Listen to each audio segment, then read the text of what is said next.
Free జర్నీకి ప్రత్యేక కార్డులు రాష్ట్రంలోని ప్రతి మహిళకు అందజేస్తాం. ఆర్టీసీ బకాయిలు క్లియర్ చేస్తున్నాం. నిజామాబాద్ వరంగల్కు 100 ఎలక్ట్రిక్ బస్సులు. స్కూల్ ప్రారంభానికి ముందే బుక్స్, యూనిఫామ్స్. అధికారుల సమీక్షలో డిప్యూటీ సీఎం బట్టి విక్రమార్క. ఆర్టీసీలో మహాలక్ష్మి పథకం కింద ఉచిత బస్సు ప్రయాణం చేసే మహిళల కోసం సెంట్రల్ ఫర్ గుడ్ గవర్నెన్స్ సహకారంతో ప్రత్యేక కార్డులు పంపించేయనున్నట్లు డిప్యూటీ సీఎం బట్టి విక్రమార్క తెలిపారు. ఈ కార్డుల రాష్ట్రంలోని ప్రతి మహిళకు చేరాలని అధికారులకు సూచించారు. ఆదివారం ప్రజాభవన్లోని మంత్రి పొన్న ప్రభాకర్తో కలిసి ఆర్టీసీ బీసీ సంక్షేమ అధికారులతో సమీక్ష నిర్వహించారు.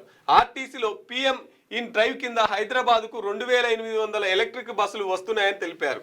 నిజామాబాద్కు, వరంగల్ పట్టణాలకు 100 ఎలక్ట్రిక్ బస్సులు రానున్నాయని వెల్లడించారు. స్కూల్ ప్రారంభానికి ముందే విద్యార్థులకు బుక్స్, యూనిఫామ్స్ అందజేస్తామని స్పష్టం చేశారు.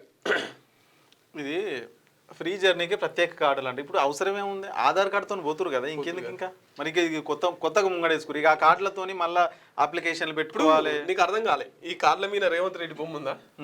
ఉందా? లేదు. ఏ కార్డుల మీద? ఆధార్ కార్డుల మీద లేదు, రేషన్ కార్డుల మీద లేదు.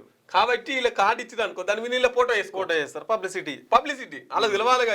బస్సు ఎట్లా పోతున్నాం అంటే గిన పంపితే పోతున్నాం. ఇప్పుడు దీనికి కొన్ని రూల్స్ పెడతారు. ఇక మీ సేవనో లేదంటే ఇంకేదో పెడతారు. ఇక అడిగి పోవాలి, లైన్లు కట్టాలి. ఉత్త కాదు, మళ్ళీ దానికి ఒక 200 రూపాయలు 200 కట్టాలి, పైసలు కట్టాలి. ఇక బొచ్చ డబ్బు ఈ జనాలకి ఇక పని పాట వదిలేసి ఇక మీ సేవల చుట్టూ తిరగాలి. ఇప్పుడు ఎందుకు ఆ పని? ఇప్పుడు ఆధార్ కార్డుతోనే కదా, ఆధార్ కార్డే ప్రామాణికం కదా దానికి. మరి ఇంకా ప్రత్యేకమైన కార్డులు ఎందుకు అసలు? ఈ ఎలక్ట్రిక్ బస్సుల దందా ఏం దొరికనా? ఇప్పుడు ఉప్పల్ ఉందనుకో, ఉప్పల్ నుంచి జనగాం పోవాలి. ఈ ఉప్పల్ నుంచి జనగాం పోవాలంటే డైరెక్ట్ గా ఉప్పల్ టు జనగాం, మధ్యలో ఎక్కటోళ్ళు ఎవరు ఉండరు, మధ్యలో బస్ ఆగది. సో కాబట్టి ఏమన్నా ఎక్కేదంటే జనగాం పోయేటోడు ఎక్కాలి. ఇక ఈ లోకల్ బస్సులు ఉంటాయి చూసినావా, గంటల తరబడి వెయిటింగ్ చేయాలి. ఇవన్నీ పనికిరాని పనులు. ఎలక్ట్రిక్ బస్సులలో ఛార్జీ మళ్ళా డబుల్ ఉంటుంది. 100 రూపాయలు ఉంటే ఇంకో 30-40 రూపాయలు ఎలక్ట్రిక్ బస్సులకు ఎక్కువ ఛార్జీ.